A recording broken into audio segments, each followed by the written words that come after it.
明天，明天再見。明天這麼遠，這樣令人想掛念。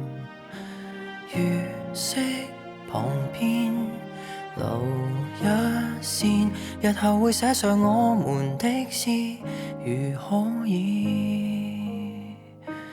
你着墨成圓點，我記聚成圓圈，沉悶風景一息間變小說。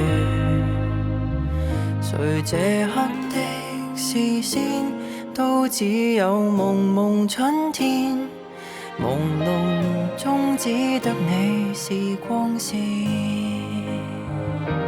這句話如何的開始，如何的啟齒，無人知曉的心意。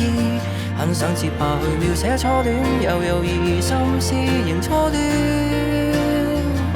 想知我們如在櫻花都散落時，又會否剛好的中意，待你寫上我們的詩，如可以。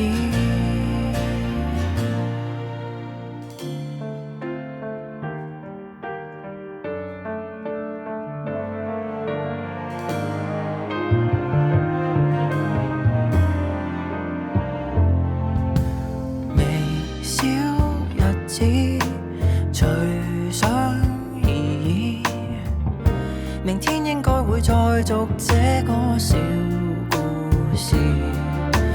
月色還好，還可以，就是太想說我才失語無限次。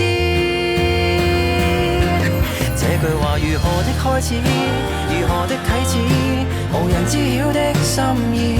很想繼續去遊這花園，來來回編織成故事。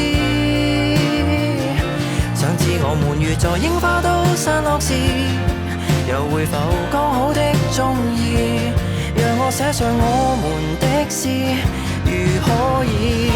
但是你不寫我的小故事，留下我不寫你的詩，以後遺憾沒有戀愛一次。